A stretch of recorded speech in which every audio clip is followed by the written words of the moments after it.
Olá, amados! Que a paz e a graça de nosso Senhor Jesus Cristo esteja sempre na sua vida, na sua casa e em seus negócios.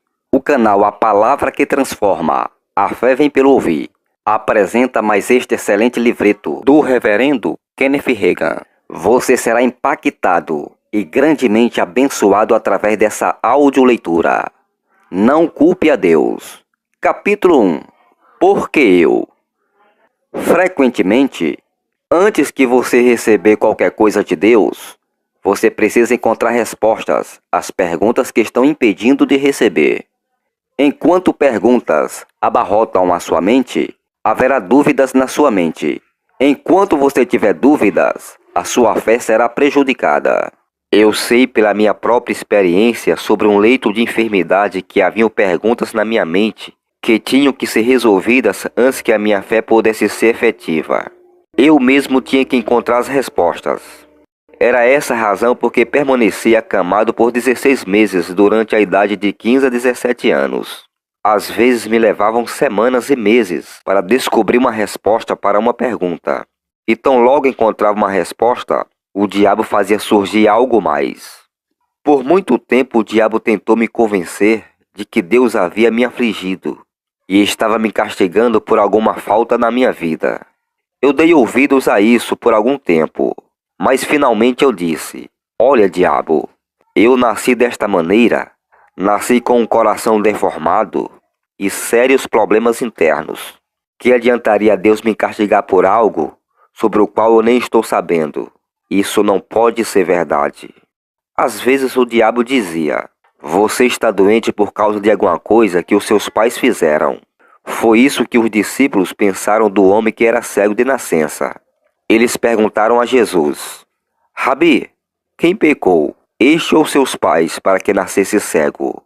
João 9:2. Algumas pessoas citam erradamente a resposta de Jesus no versículo 3, dizendo: nem o homem, nem os seus pais pecaram. Ele estava doente para que Deus pudesse curá-lo.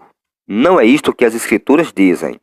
A Bíblia diz: mas foi assim para que se manifestasse nele as obras de Deus. Convém que eu faça as obras daquele que me enviou. Versículo 3 e 4. Se uma pessoa parasse de ler neste ponto, ela poderia dizer: ele está doente para que Deus pudesse curá-lo. Não seria isso uma terrível acusação contra Deus? Aqui está um homem maduro, cego de nascença, e Deus o tornou cego simplesmente para que ele pudesse curá-lo? Se isso fosse verdade, Deus não seria um grande Deus, não é verdade? E eu não estaria interessado nele, mas graças a Deus, isso não é verdade. Notem o que Jesus disse: convém que eu faça as obras daquele que me enviou. Ele imediatamente fez as obras de Deus curando o homem. Quando o diabo viu que eu ia crer de qualquer forma na cura, ele tentou convencer-me de que não era a vontade de Deus curar-me. Ele disse: a cura é real, mas não é a vontade de Deus curar a todos. Você é um daqueles que não é a sua vontade de curar. Muitas pessoas creem nessa mentira. Todavia, é impossível crer que Deus cura e ao mesmo tempo crer que você é uma daquelas pessoas infelizes que não é da sua vontade curar. Eu rejeitei este argumento também. Continuei buscando respostas. Eu só sabia aquilo que havia ouvido os pregadores e outras pessoas falarem. Alguns diziam: a sua enfermidade é obra de Deus. É Deus que está operando através dela. Eu não podia aceitar tal explicação. Outros diziam: bem, talvez Deus não a comissionou, mas Ele está permitindo-a para um propósito. Isso era mais ou menos a mesma coisa. Jamais fui uma criança feliz. Nunca sorria. O meu pai nos abandonou quando eu tinha 6 anos. Estando enfermo, me afetou emocionalmente. Eu era tão fraco que não podia me defender contra as outras crianças na escola. Todo mundo me batia, até as meninas. Quando eu tentava reagir, o esforço me fazia perder os sentidos, porque o meu coração não pulsava normalmente. Muitas vezes, eu ficava inconsciente 45 minutos. Numa ocasião, fiquei desacordado por 1 hora e meia. A enfermeira do colégio e a minha professora me disseram que às vezes eu ficava preto e outras vezes tão azul quanto era possível. Elas tinham que trabalhar arduamente e por longo tempo para que eu recuperasse os sentidos. Devido à minha débil condição física e por causa da maneira como eu era empurrado para lá e para cá, quando atingi ao segundo grau da escola primária, eu estava furioso com todos. Estava louco de raiva e isso deturpou meu pensamento. Um dia, durante o recreio do meio-dia, eu resolvi fazer justiça pelas minhas próprias mãos. Saí para fora do pátio do colégio e fui até umas construções que acabavam de ser terminadas e voltei com um pedaço de madeira de 5 centímetros por uns 34 centímetros de comprimento. Eu me aproximei devagar do valentão da turma e desci a lenha com toda a força atrás da sua orelha. Ele ficou desmaiado durante 45 minutos. Tentei realmente matá-lo. Na idade de 8 anos, eu positivamente desejava matá-lo e fiquei desapontado por não ter sido bem-sucedido. Este foi apenas um dos vários incidentes. Eu não lutaria com pessoa alguma abertamente, mas tão logo me virasse as costas, eu golpeava o meu adversário com um martelo ou com qualquer outra coisa que estivesse ao meu alcance. Eu estava tão disposto a matar as pessoas como olhar para elas. Chega a hora que você fica cansado de ser pisado. Naturalmente, eu não era ainda salvo. Faz diferença quando o amor de Deus entra no coração.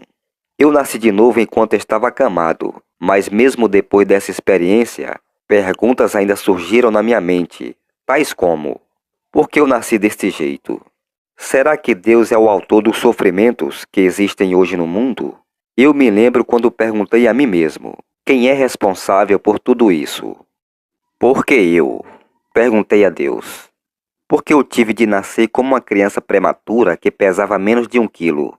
Foi Deus quem me fez nascer prematuramente? Por que eu tive de ser afligido a minha vida toda? Por que eu não tive uma infância normal? Por que o Senhor me roubou da minha infância? Agora estou acamado e 5 médicos me disseram que eu preciso morrer. Por que eu? Eu nada tive a ver com o caso.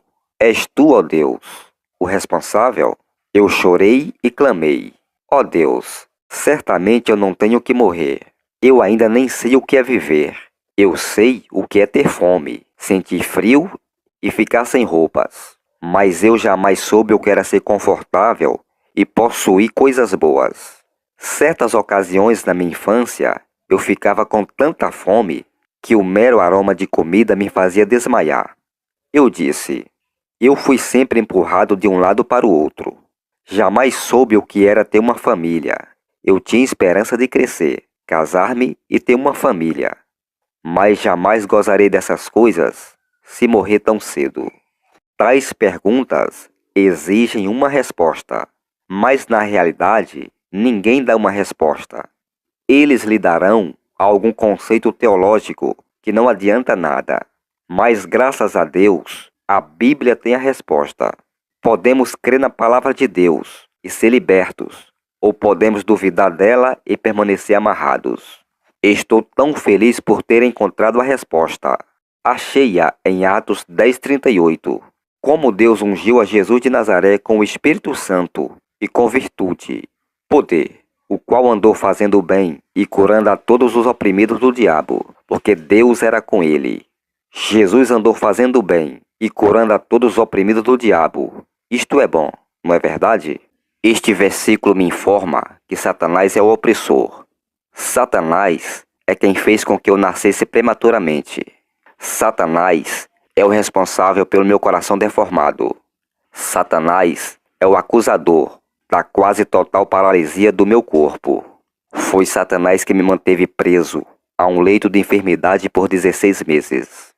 Mas Jesus é o libertador. Jesus é o doador de vida.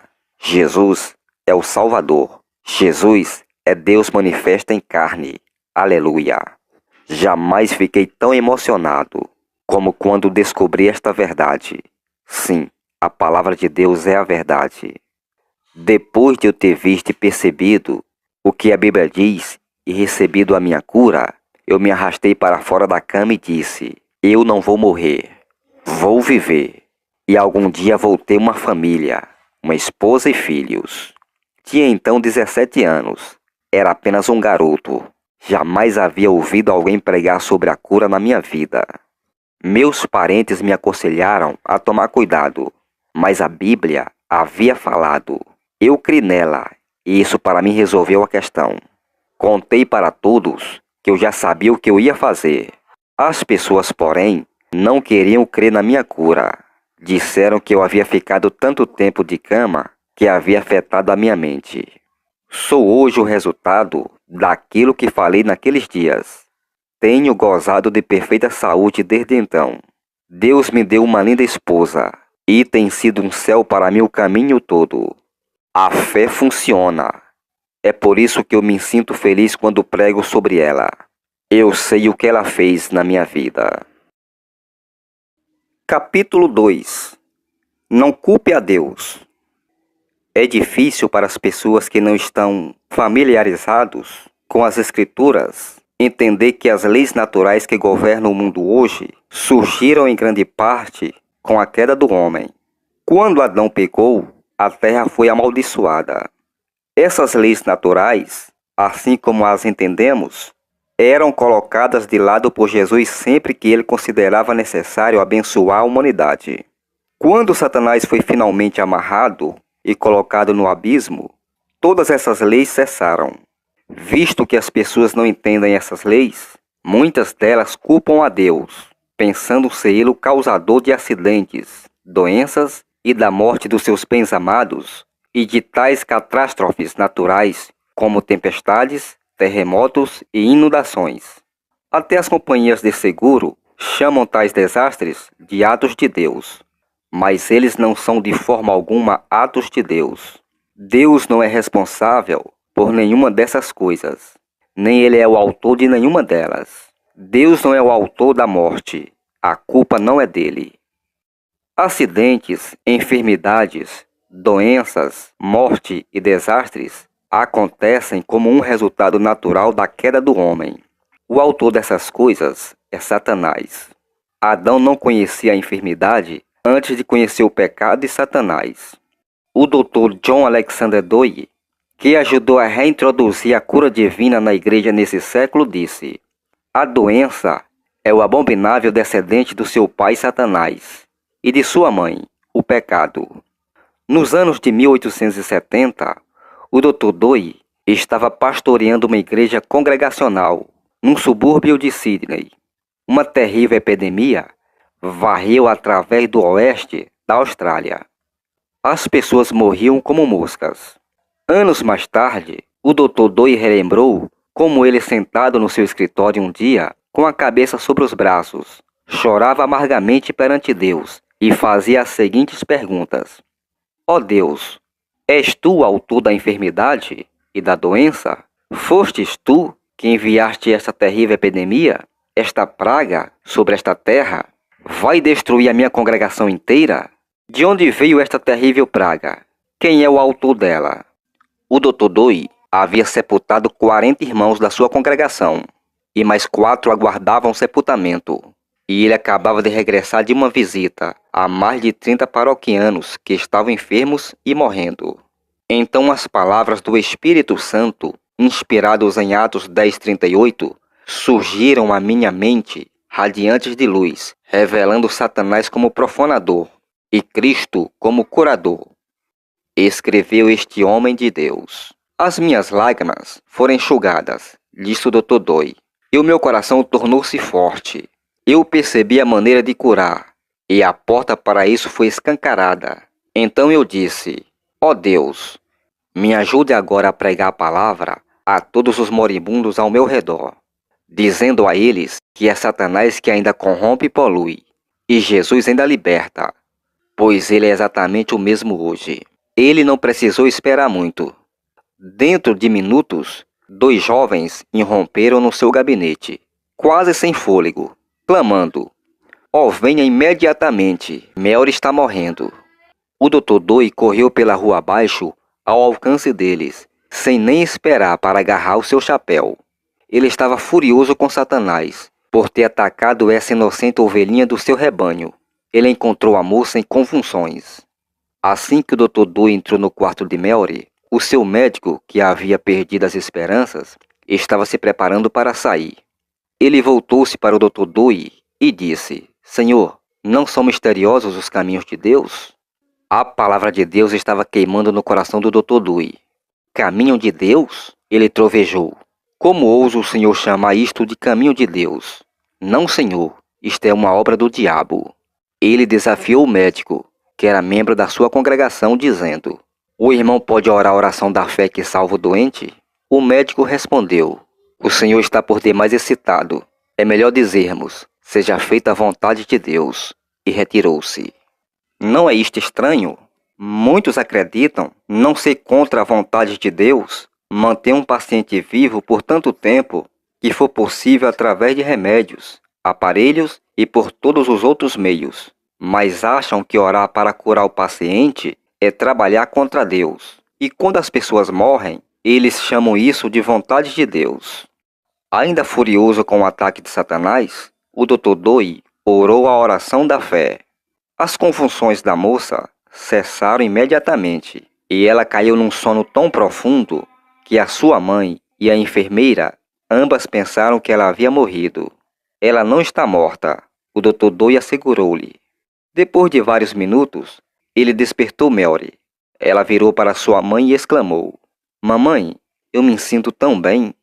Lembrando de como Jesus havia ministrado àquela menina que ele levantou dos mortos conforme as Escrituras, o Dr. Dewey perguntou: E você está com fome? Oh, sim, ela concordou. Estou com muita fome. Ele instruiu a enfermeira como preparar para Mary uma xícara de chocolate e um pouco de pão com manteiga.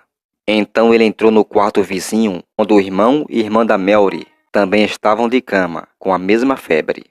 Depois da oração, eles também se recuperaram instantaneamente. Daquele dia em diante, o Dr. Dewey ministrou ao seu rebanho sobre a cura divina e orou para a cura do mesmo. Ele nunca mais perdeu outro membro devido à peste. À medida que me afastava do lar onde Cristo, o curador, havia sido vitorioso, o Dr. Dewey escreveu: Eu não podia deixar de ter no meu coração um cântico triunfante que soou através do céu. E todavia, estava não pouco admirado com as minhas próprias operações, e ainda mais pela minha descoberta, que de fato ele é exatamente o mesmo hoje. E esta é a história de como eu comecei a pregar o evangelho de cura, através da fé em Jesus. Capítulo 3. Redimidos da maldição. A Bíblia retrata Jesus como libertador dos homens e mulheres, não como seu destruidor. Foi essa revelação que o Dr. Dewey recebeu naquele dia. Satanás é o destruidor. Jesus é o libertador. Na sua primeira epístola, João diz a respeito de Jesus: Para isso o Filho de Deus se manifestou, para desfazer, destruir as obras do diabo. 1 João 3,8. A Bíblia diz ainda em Lucas 9,56: Porque o Filho do Homem não veio para destruir as almas dos homens, mas para salvá-las. Há 1 ou 2 anos, recebi uma linda carta de uma jovem que estava prestes a receber o seu livramento condicional da prisão. Ela escreveu que quando tinha 5 anos, os seus pais se separaram e ela foi morar com seu pai. Ele viveu com uma sucessão de mulheres diferentes e quando ela atingiu seus 13 anos, ela já andava pelas ruas. Uma prostituta. Depois ela penetrou no mundo das drogas. Aos 17 anos, ela casou-se com um homem muito mais velho do que ela, só para ter proteção e segurança. Aos 18 anos, ela teve uma criança.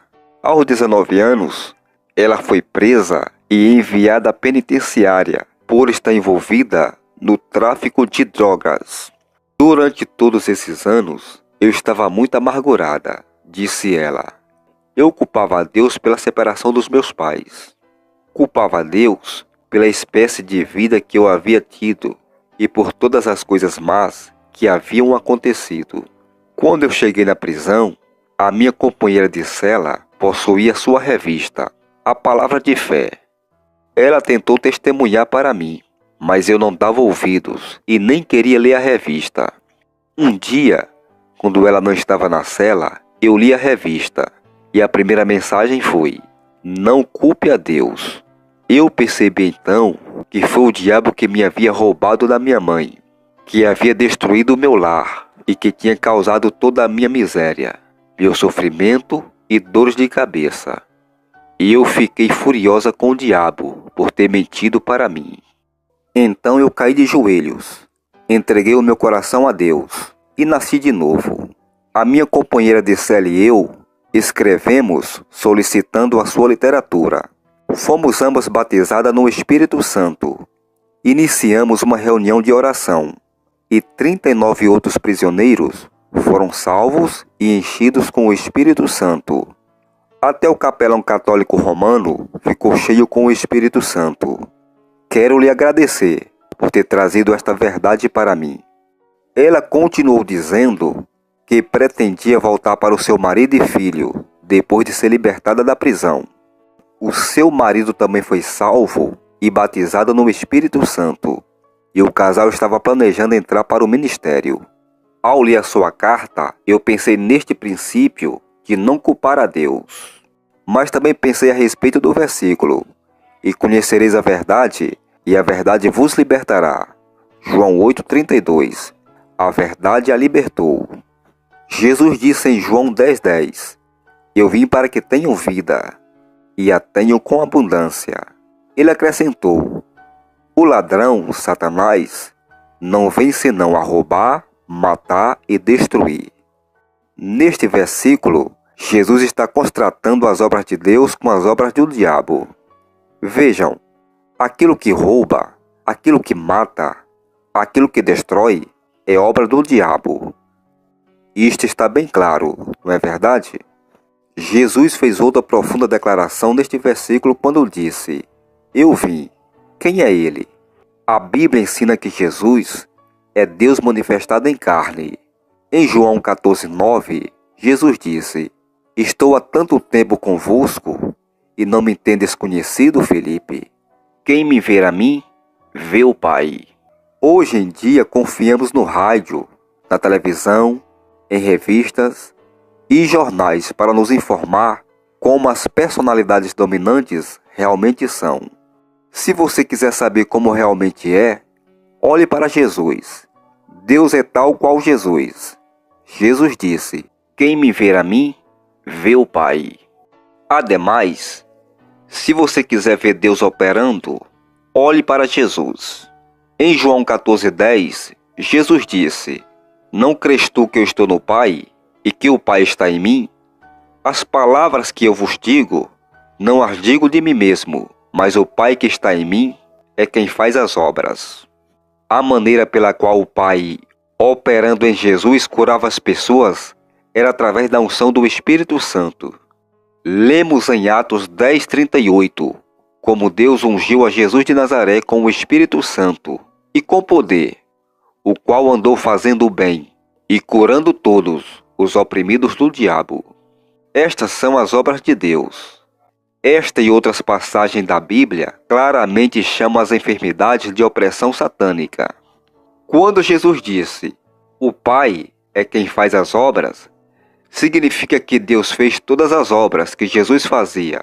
Por exemplo, quando Jesus estava a bordo daquele pequeno barco no mar da Galileia e repreendeu a tempestade, Marcos 4,39, em realidade era Deus quem estava repreendendo a tempestade através de Jesus. Ora, se Deus provocou a tempestade, então ele estaria operando contra si mesma ao repreendê-la. O mesmo se refere às curas. Se Deus é o autor e causador de doenças e enfermidades, todavia ele curava as pessoas através de Jesus. Então Deus estaria operando contra si mesmo? E Jesus disse em Marcos 3,25 que uma casa dividida contra si mesma não pode subsistir. A descrição de Jesus do Pai, no capítulo 14 de João, a sua declaração no versículo 9 desse capítulo: quem me ver a mim, vê o Pai. A sua declaração no versículo 10, o Pai quem está em mim é quem faz as obras, E a passagem em Atos 10, o qual Jesus andou fazendo bem e curando a todos os oprimidos do diabo, tornam impossível para mim aceitar o ensinamento de que a doença e a enfermidade procedem de Deus. A própria natureza de Deus, o Pai rejeita tal argumento. Jesus claramente ensinou nesta e em outras passagens que a doença e a enfermidade são de Satanás. Vamos examinar o capítulo 13 do Evangelho de Lucas. Por exemplo, aqui Jesus estava numa sinagoga quando entrou uma mulher que andava toda curvada. A Bíblia diz que ela não podia de modo algum endireitar-se. Suponham que ela tivesse artrite ou outra doença dessa natureza, porque o seu corpo estava trancado numa posição curvada. Jesus chamou a mulher para si e disse: "Mulher, está livre da tua enfermidade." Então ele a tocou. Evidentemente, o poder curador de Deus foi transmitido por aquele toque no seu corpo. Ela logo se endireitou e foi instantaneamente curada. O líder da sinagoga ficou furioso, fingindo que a sua ira foi porque Jesus havia curado num sábado. Jesus fez então uma declaração profunda ao responder. Ele disse: "E não convinha soltar desta prisão, no dia de sábado, esta filha de Abraão, a qual há 18 anos Satanás tinha presa." Versículo 16.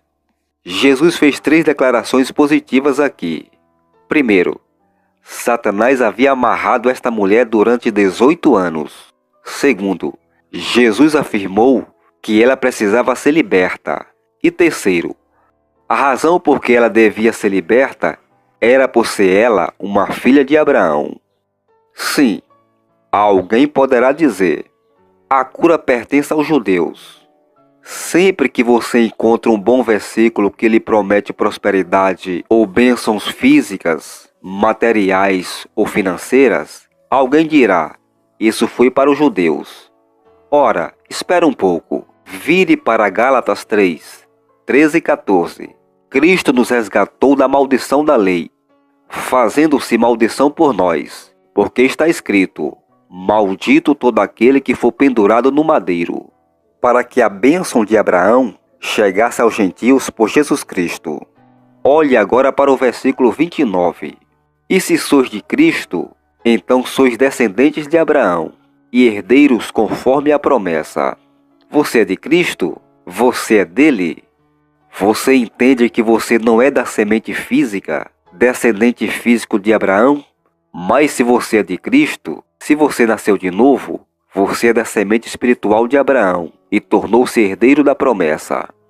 Agora olhe para o versículo 7 deste capítulo. Sabei, pois, que os que são da fé são filhos de Abraão. Jesus disse: convinha que esta mulher fosse libertada da sua enfermidade, porque ela é filha de Abraão. E Deus está dizendo a mesma coisa hoje. Vocês, filhos e filhas espirituais de Abraão, não deviam estar presos por enfermidades e doenças. Vocês deviam ser livres. Graças a Deus, Jesus veio nos libertar das garras de Satanás, do pecado e da enfermidade, porque Jesus veio para nos resgatar da maldição da lei. Gálatas 3,13. Para descobrirmos o que é a maldição da lei, precisamos voltar para a lei, os primeiros 5 livros da Bíblia. Lá descobriremos que a maldição da lei é pobreza, enfermidade e morte. Deus estabeleceu um concerto com os filhos de Israel, quando eles estavam a caminho da terra prometida, depois de terem saído do Egito. Deus advertiu-os que se eles recusassem andar nos seus estatutos e guardar os seus mandamentos, eles sofreriam muitas aflições. Deuteronômio 28, 15 a 68. Se fossem obedientes, todavia, Deus prometeu: servireis ao Senhor vosso Deus, e Ele abençoará o vosso pão e a vossa água, e eu tirarei do meio de ti as enfermidades. Não haverá alguma que aborte, nem estéril na tua terra. O número dos teus dias cumprirei. Êxodo 23, 25 e 26. Muitos acreditam que a gente precisa ficar doente para morrer, mas Deus não falou assim. Deus disse que Ele cumpriria o número dos seus dias. Ele não disse que o seu povo não iria morrer, mas afirma que ele não teria que morrer por causa de enfermidade ou doença. A cura nos pertence debaixo do Novo Concerto, ou Novo Testamento, da mesma forma que pertencia a Israel debaixo do Velho. Os crentes do Novo Testamento são agora redimidos da morte espiritual. Somos redimidos da enfermidade e da pobreza. Para tornar isto mais pessoal, a cura pertence a você. Ela pertence a você porque a enfermidade é do inimigo. Ela pertence a você porque você é um filho ou filha de Abraão. Ela pertence a você porque a enfermidade é uma maldição. E Cristo redimiu você da maldição da lei. Capítulo 4. Não morra assim. Depois que a minha esposa e eu chegamos a um novo pastoreado no centro-oeste do Texas, a pionista da igreja me pediu para visitar uma mulher que todos chamavam de vovó. Vovó estava num hospital perto, morrendo de câncer. Ela tinha 82 anos. Estávamos ocupados mudando para o presbitério. Vários dias se passaram. Naquela hora, eu tive a intuição de telefonar para a família da vovó, porque de alguma forma fiquei sabendo que eles haviam levado-a para casa. Não tinha ideia por quê, visto que a família já me havia dito que eles iriam mantê-la no hospital até a sua morte. Eu telefonei e a sua filha confirmou que vovó havia conversado com o médico e convencido-o a mandá-la para morrer em casa. Fui visitar a vovó. Ela era uma mulher que sabia a respeito da cura divina. Ela havia sido curada antes e a cura havia levado-a para o batismo no Espírito Santo. Eu comecei a falar-lhe e sugeri que ela permitisse que Deus a curasse. Ó irmão Reagan, ela disse, eu estou salva e enchida com o Espírito Santo e estou pronta para o céu. Apenas me deixe sozinha e me deixe morrer. Eu disse, eu não vou fazer isso. Vovó, não é a vontade de Deus que a senhora morra desta maneira. Ninguém vai me fazer crer o contrário. Não é a vontade de Deus que a irmã morra com câncer e sofra desta maneira. Deixe que Deus a cure, e então morra se você quiser, mas não morra desta maneira. Meus amigos, vocês não vão curar pessoa alguma se vocês estiverem crendo que essa pessoa não vai viver e a pessoa estiver pensando que ela vai morrer. Conforme diz a Bíblia, andarão dois juntos se não estiverem de acordo? Amós 3:3. Eu sabia que a vovó não estava pronta para receber a cura. Portanto, eu li as escrituras para ela. Ajoelhei-me ao lado da sua cama. Coloquei minha mão sobre a sua cabeça e orei. Querido Deus, ajude a vovó a não lançar fora a sua confiança. Ela tem conhecimento da cura divina. Foi uma cura que a levou ao batismo no Espírito Santo há anos. Eu voltei 2 ou 3 vezes por semana e orei dessa maneira. Li a palavra de Deus para ela e tentei convencê-la a não morrer. E ela continuou vivendo. Nós tínhamos cultos de cura cada sábado à noite e mais ou menos cada 3 semanas a vovó dizia para o seu genro, me levante, prepare uma cama para mim no carro e me leve à igreja. Pegávamos uma poltrona do presbitério e colocávamos travesseiros ao redor dela. Vovó ficava sentada ao lado, perto do piano. E muitas vezes durante esses cultos, bem no meio do sermão, ela tinha um colapso e pensávamos que ela havia morrido. Isso continuou por 3 semanas. Eu a visitava várias vezes por semana. 6 meses passaram. Uma noite de sábado, durante o meu sermão, eu olhei para a vovó e percebi algo. Vocês sabem, Paulo estava pregando em Listra, e ele percebeu que um homem coxo de nascença tinha fé para ser curado. Eu percebi que a fé da vovó havia subido ao nível onde ela já possuía a fé necessária para ser curada. Portanto, parei o meu sermão, olhei para ela e disse, vovó, não me surpreenderia nem um pouco ver a senhora fora dessa cadeira, curada e dançando como uma moça de 16 anos. Quando eu lhe disse isso, o Senhor me deu uma visão.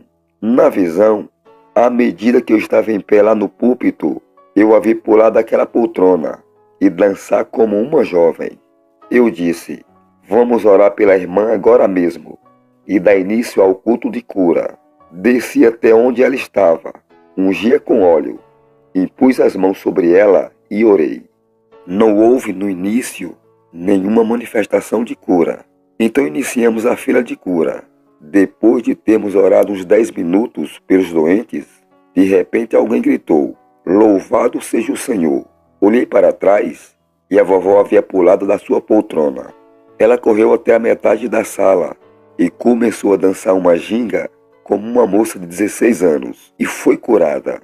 Dentro de 30 dias, ela aumentou tanto de peso que você não poderia reconhecê-la.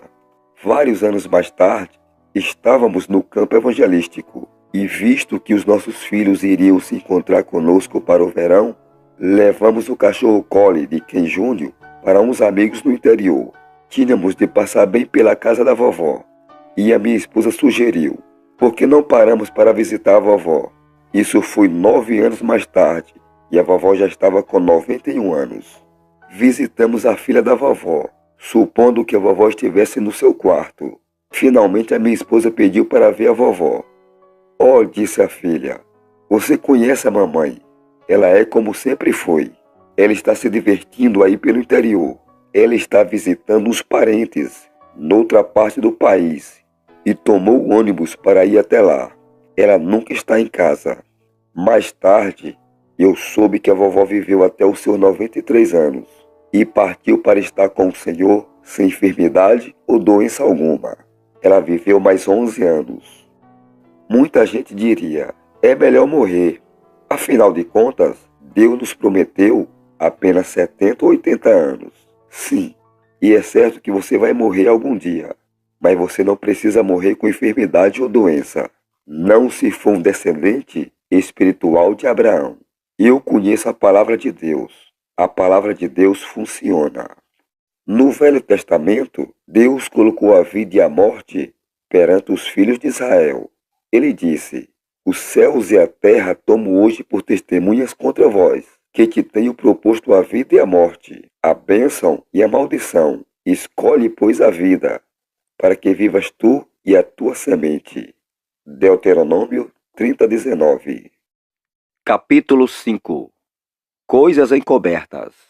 Certas pessoas me perguntam por que alguns dos meus parentes não foram curados.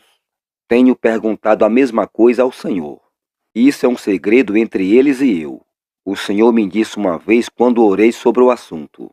Ele disse claramente: isso não é da sua conta. Você continua pregando sobre a cura e esqueça essa pergunta. Nem sequer toque nela nos seus pensamentos. Às vezes, há uma explicação por que uma pessoa não é curada. É uma coisa secreta ou encoberta.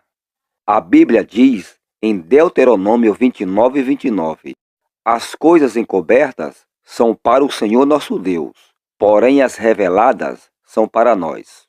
Depois que a minha irmã faleceu de câncer com a idade de 55 anos, eu deitei na minha cama meditando. De repente, me parecia ter deixado o meu corpo. Eu estava lá em cima, no céu. A minha irmã e Jesus estavam em pé conversando. Ela estava de costas para mim. Eu não sei o que Jesus estava dizendo, mas quando ele me viu, ele parou de falar e olhou para mim. Minha irmã fez a mesma coisa. Ela disse: Kenneth, não se preocupe que você não poderia orar a oração da fé por mim. Havia uma razão por que você não podia. Eu sofri muito, mas desde que tudo já terminou e eu estou aqui, eu não queria que fosse de outra maneira. Você não podia me ajudar, mas você pode ajudar Joy, sua filha. No espírito, eu me vi ministrando no próximo domingo para minha sobrinha. Esta visão aconteceu na noite de quinta-feira. Sepultamos a minha irmã no sábado. No domingo à noite, o pastor disse: eu não sei o que é, irmão Reagan, mas Deus quer que você faça algo. Sinta-se livre de fazer o que for necessário. Eu contei para a congregação o que havia visto na minha visão. Então chamei a Joy para se aproximar. A Joy havia recebido vários tratamentos de choque. Ela perambulava como um robô. Tínhamos que dar a ela instruções elementares tais como: abaixe o seu braço e feche a sua boca. Eu me encontrei expulsando 3 demônios da Joy. A expressão do seu rosto mudou-se completamente. Ela tem estado totalmente liberta desde então. Eu ainda não sei porquê, eu não pude libertar a minha irmã. Sabemos, de acordo com as Escrituras, que Deus não teve culpa da sua morte. Eu conheci um pastor que era muito positivo em pregar que a cura pertence a nós. Uma mulher lhe perguntou: como que o senhor pode ser tão positivo se a vontade de Deus curar a todos, quando o senhor perdeu a sua única filha quando ela tinha apenas 13 anos? O pastor respondeu: bem, em primeiro lugar, eu creio que, se naquela ocasião nós tivéssemos conhecido tudo o que conhecemos hoje, ela não teria morrido. Em segundo lugar, nós não a perdemos. Ela está lá na casa do Pai. Terceiro, nós não perdemos a guerra, apenas perdemos uma batalha. Eu estou firme na fé. Muitas vezes, esperamos até que seja tarde demais para fazer algo. A esperança diz: algum dia sararei. A fé do coração diz: a cura é minha agora. Há uns 7 anos passados, a esposa de um pastor faleceu ainda jovem, de câncer. Eu dirigi um culto naquela igreja. Uma nuvem, como se fosse nuvem de morte, pairava sobre a igreja. O povo estava todo atordoado com a sua morte. Depois que eu ministrei durante aquela semana, o pastor disse: o Senhor acaba de levantar uma nuvem dos meus ombros a respeito da morte pelo câncer da minha esposa. Ela estava no ministério comigo. Ela era uma santa mulher, uma grande mulher de oração. Eu culpei a Deus pela sua morte, mas ela jamais creu que estava curada, mas sempre acreditava que ia ser curada. Ela continuava empurrando a cura para o futuro, e a doença completou seu curso. Ela morreu dizendo: eu creio que Deus ainda vai me curar. Naquela ocasião, eu pensava que isso era fé, disse o pastor, mas agora percebo que não era a fé bíblica. Os cristãos não tomam posse daquilo que lhes pertence, ou eles não sabem como tomar posse da sua herança, ou ainda, eles ignoram o que lhes pertence. A libertação nos pertence agora, não num futuro distante, incerto. Não vamos precisar de cura lá no céu, nem durante o milênio. Podemos possuí-la agora, neste mundo, nesta era, nesta vida, porque Jesus já pagou o preço da cura do nosso corpo, assim como da salvação da nossa alma. Deus lançou sobre Jesus não apenas o pecado, a enfermidade e a doença de todos nós, mas também a salvação para as nossas almas. E aquilo que ele já levou sobre si, nós não precisamos mais carregar.